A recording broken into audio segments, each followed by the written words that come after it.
வணக்க மக்களே. நம்ம கார்த்திக் கதையில டிசம்பர் 14 என்ன நடக்க போகுது அப்படிங்கறத பத்தி தாங்க இந்த வீடியோல இப்ப நம்ம பார்க்க போறோம். இந்த வீடியோவுக்கு மறக்காம லைக் பண்ணிக்கோங்க. நீங்க லைக் பண்றதுதான் எங்களுக்கு அடுத்த வீடியோ போடுறதுக்கு ரொம்பவே இன்ட்ரெஸ்டிங்கா இருக்கும். ஸோ மறக்காம லைக் பண்ணிட்டு இந்த வீடியோவை பாருங்க. நம்ம ஈஸ்வரி ஊர் பஞ்சாயத்தை கூட்டி இது மாதிரி என் பொண்ணுக்கும் அந்த டிரைவர் பயலுக்கும் உள்ள உறவை அத்தி விடுங்க அப்படின்னு சொல்லிட்டு கேக்குறாங்க. அப்ப பாட்டி சொல்றாங்க, இங்க பாருங்க, என் பேத்தி கண்டிப்பா இதுக்கு ஒத்துக்கிட மாட்டா. அவளுக்கு பேரன் கூட சேர்ந்து வாழணும் அப்படிங்கறதுதான் ஆசை.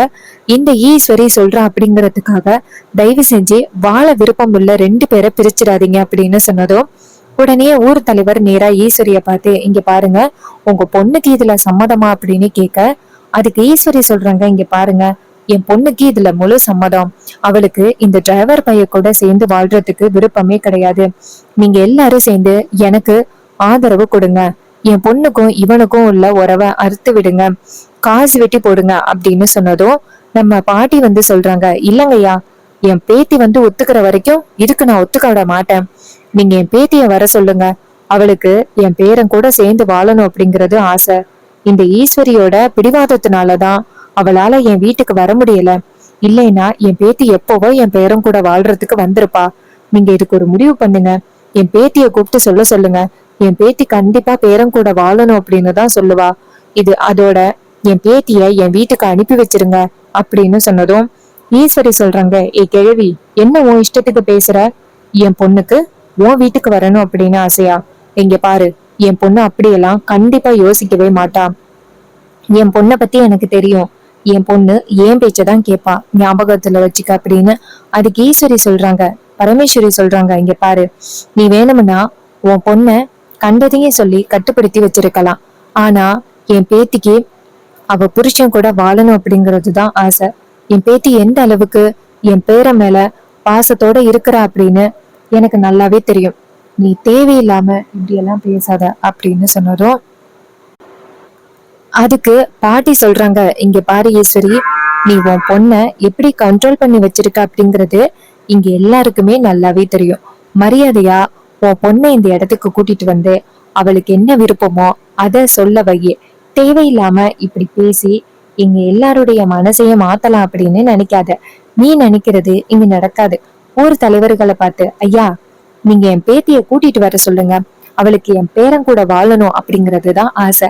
உடனே ஊர் தலைவர் ஈஸ்வரிய பார்த்து, இங்க பாருங்கம்மா, நீங்க சொல்றபடியே உங்க பொண்ணுக்கு அந்த அம்மாவோட பேரன் கூட வாழ்றதுக்கு விருப்பம் இல்லை அப்படின்னா அவங்களே ஊர் பஞ்சாயத்துல சொல்லட்டுமே.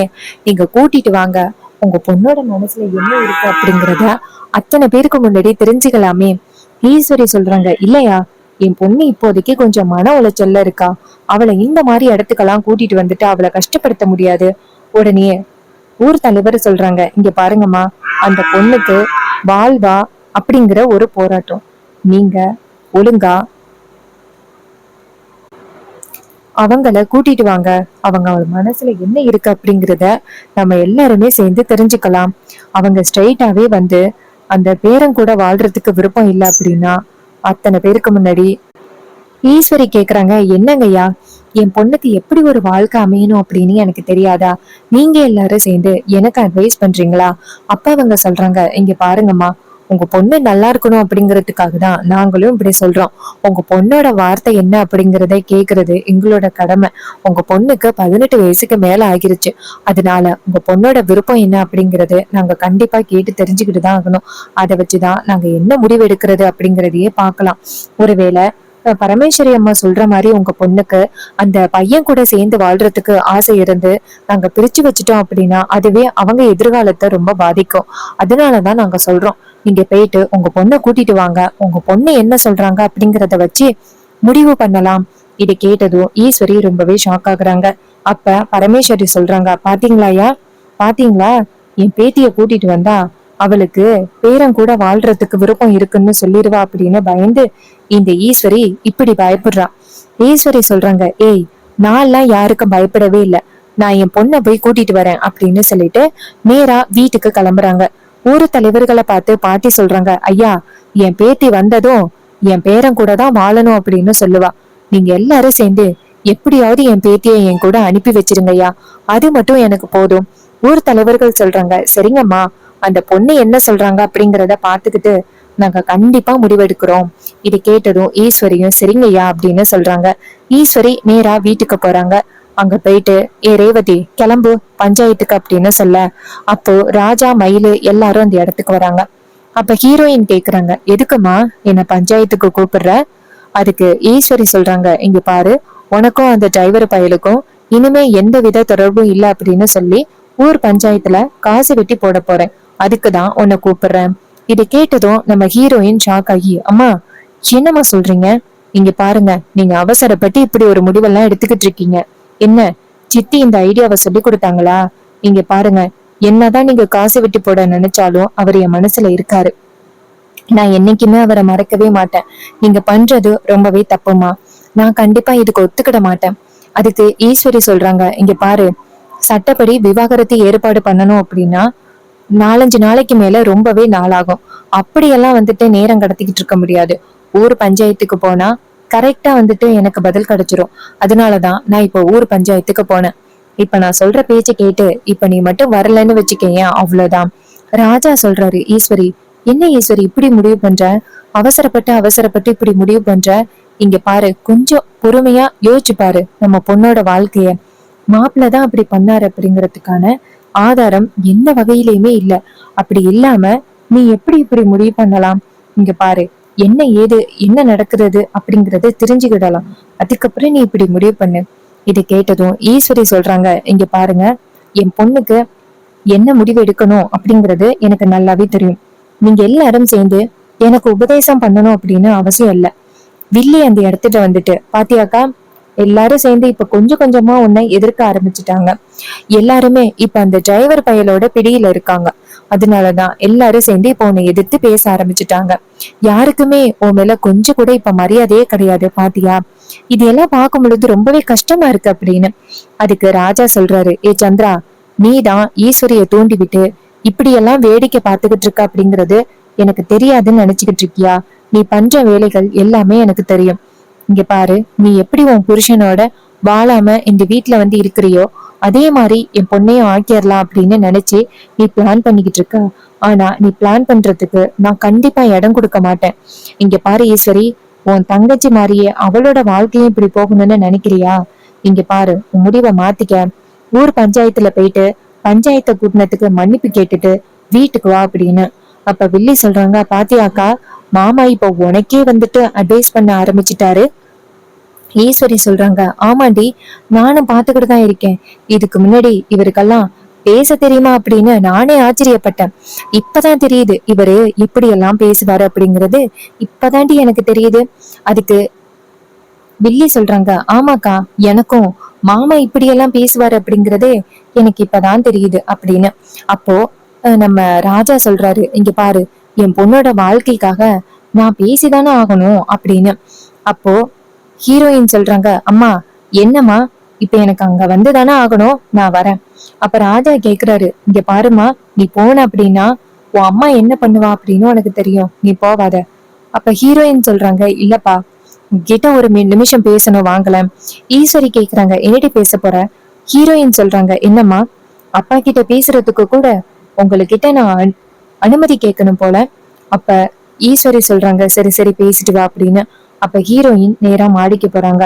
அங்க போனதும் ராஜா சொல்றாரு, அம்மாடி, நீ பஞ்சாயத்துக்கு போகாதம்மா, அங்க போனா என்ன நடக்கும் அப்படிங்கறது உனக்கு நல்லாவே தெரியும்.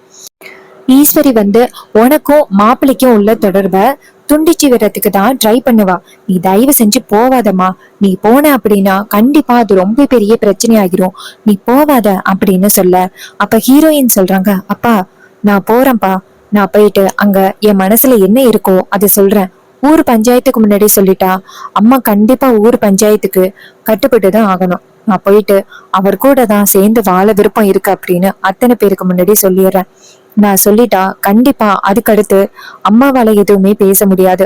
அதுக்கப்புறம் அம்மா அமைதியாதான் இருக்கிற மாதிரி இருக்கும். இங்கதான் நம்ம எல்லாரையுமே மிரட்டிக்கிட்டு இருக்காங்க. ஊர் பஞ்சாயத்துக்கு முன்னாடி கண்டிப்பா எல்லாருடைய பேச்சை கேட்டுதான் ஆகணும். நான் போயிட்டு நான் அவரு கூட சேர்ந்து வாழ விருப்பம் இருக்குன்னு சொல்லிடுறேன். ஆனா அதுக்கப்புறம் என்னால இந்த வீட்டுக்கு வர முடியுமா என்னன்னு தெரியல.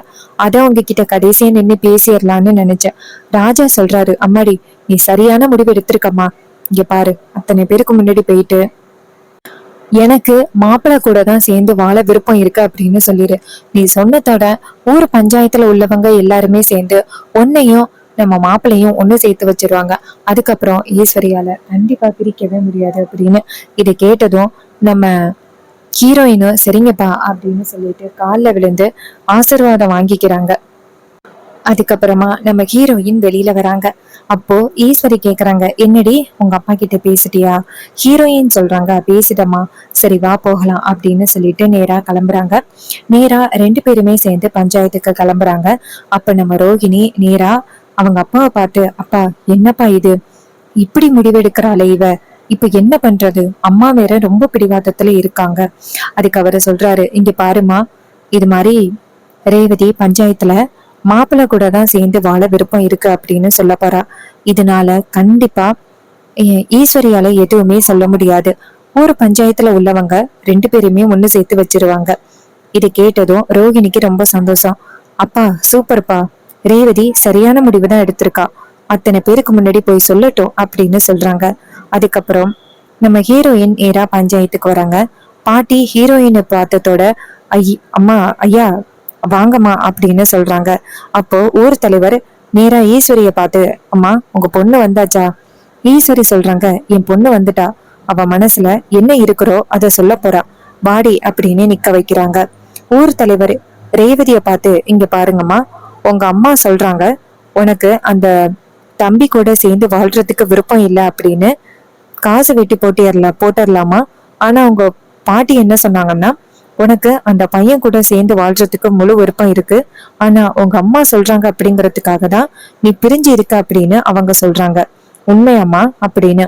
அதுக்கு நம்ம ஹீரோயின் சொல்றாங்க, ஐயா நான் இந்த விஷயத்த உங்ககிட்ட சொல்லியே ஆகணும் அப்படின்னு சொல்ல, ஈஸ்வரி நேரா அவங்க பொண்ணை பார்த்து, இங்க பாரு, எனக்கு எதிரா எதுவும் முடிவெடுக்கணும் அப்படின்னு பிளான் பண்ணாத அப்படின்னு. அப்ப ஹீரோயின் சொல்றாங்க, அம்மா ஒரு நிமிஷம் என்ன பேச விடுங்கம்மா அப்படின்னு சொல்லிட்டு ஊர் தலைவர்களை பார்த்து, இங்க பாருங்க ஐயா, எங்க அம்மாவுக்கு என் புருஷனை கொஞ்சம் கூட பிடிக்கவே இல்லை. அவரு இந்த கும்பாபிஷேகத்தை நடத்தணும் அப்படிங்கிறதுக்காக என் வீட்டுக்குள்ள வேற பேரு சொல்லி வந்து இருந்தாரு. மத்தபடி அவரால என் குடும்பத்துக்கு எந்த வகையிலயுமே பாதிப்பு வரல. எல்லாருமே பிரச்சனை இல்லாம தான் இருந்தோம். ஆனா இப்போ எங்க சித்தி வந்து ஒரு பெரிய பிரச்சனைய வீட்டுல கிளப்பி விட்டுட்டாங்க. தனக்கு தானே ஆயுதத்தால தாக்கிக்கிட்டு, இதுக்கு காரணம் என் புருஷன் அப்படின்னு அத்தனை பேருக்கு முன்னாடி சொல்லிட்டு என் புருஷனுக்கு தண்டனையும் வாங்கி கொடுத்துட்டாங்க. ஆனா அவர் இப்படி பண்றதுக்கு வாய்ப்பே கிடையாது. இது எல்லாமே சித்தியோட திட்டம். இது தெரியாம அம்மா இப்படி ஒரு முடிவு எடுக்கிறாங்க. அவர் மேல உள்ள கோபத்தினால எனக்கும் அவருக்கும் இந்த உறவை துண்டிச்சு வரலாம் அப்படின்னு நினைக்கிறாங்க. ஆனா என்ன பொறுத்த வரைக்கும் எனக்கு அவர்கிட்டேந்து பிரியறதுக்கு கொஞ்சம் கூட விருப்பமே இல்லை. அவரு எப்பவுமே என் புருஷன் தான். அவர்கிட்ட இருந்து நான் கண்டிப்பா பிரிய மாட்டேன். நீங்க எல்லாரும் சேர்ந்து அவரையும் என்னையும் சேர்த்து வைக்கணும். எங்க அம்மா கிட்ட சொன்னா அம்மா கண்டிப்பா வந்துட்டு ஒரு தப்பான முடிவெடுத்து என்ன ரொம்பவே மிரட்டுறாங்க. அம்மா கிட்ட இருந்து நான் எப்படியாவது தப்பிக்கணும் அப்படின்னா ஊர் தலைவரான நீங்க தான் எனக்கு ஒரு முடிவு சொல்லணும். இங்க பாருங்க ஐயா, பாட்டி சொல்ற மாதிரி எனக்கு அவர் கூட சேர்ந்து வாழ்றதுக்கு தான் விருப்பம். ஆனா எங்க அம்மா அவர் கூட சேர்ந்து வாழ விடாம என்ன மிரட்டுறாங்க. நீங்க தான் ஐயா ஒரு முடிவு பண்ணணும் அப்படின்னு சொன்னதும் ஊர் தலைவர்கள் நேரா ஈஸ்வரிய பார்த்து, என்னம்மா உங்க பொண்ணுக்கு அந்த பையன் கூட சேர்ந்து வாழ்றதுக்கு விருப்பம் இல்லை அப்படின்னு சொன்னீங்க. ஆனா இந்த பொண்ணுக்கு அந்த பையன் கூட சேர்ந்து வாழ்றதுக்கு முழு விருப்பம் இருக்கே, நீங்க எதுக்கு இப்படி தேவையில்லாம சொல்றீங்க? ஈஸ்வரி சொல்றாங்க, இல்ல என் பொண்ணு ஏதோ வளர்றா, அவளுக்கு அவனை சுத்தமா பிடிக்காது. இங்க பாருங்க, நீங்க தான் எப்படியாவது என் பொண்ணுக்கும் அவனுக்கும் உள்ள உறவை துண்டிச்சு விடணும். அதுக்கு ஊர் தலைவர் சொல்றாங்க, இங்க பாருங்க, இந்த பொண்ணுக்கு சேர்ந்து வாழ்றதுக்கு விருப்பம் இருக்கு அப்படிங்கிற பேர்ல கண்டிப்பா எங்களால நீங்க சொல்றதை கேட்க முடியாது. இதை கேட்டதும் ஈஸ்வரிக்கு ரொம்பவே ஷாக்கிங்கா இருக்கு. ரேவதி அவங்க அம்மாவை பார்த்து, அம்மா என்னை மன்னிச்சிருங்கம்மா, எனக்கு அவர்தாம்மா ரொம்ப முக்கியம் அப்படின்னு சொல்லிட்டு அந்த இடத்துல இருந்து கிளம்புறாங்க அவங்க பாட்டி கூட. இதை பார்த்ததும் நம்ம ஈஸ்வரிக்கு ரொம்பவே ஷாக்கிங்கா இருக்கு. தான் பொண்ணு பஞ்சாயத்துக்கு வந்துட்டு நம்ம ரொம்பவே அவமானப்படுத்திட்டாலே அப்படின்னு ரொம்ப ஷாக்கிங்கா இருக்கு. ஸோ இந்த கதை உங்களுக்கு பிடிச்சிருந்துச்சுன்னா இந்த வீடியோவுக்கு மறக்காம லைக் பண்ணிக்கோங்க. நீங்க லைக் பண்றது தான் எங்களுக்கு அடுத்த வீடியோ போடுறதுக்கு ரொம்பவே இன்ட்ரெஸ்டிங்கா இருக்கும். ஸோ மறக்காம லைக் பண்ணிட்டு இந்த வீடியோவை பாருங்க. இதே மாதிரி வேற ஏதாவது ஒரு கதையில பார்ப்போம். தேங்க்யூ ஃபார் வாட்சிங்.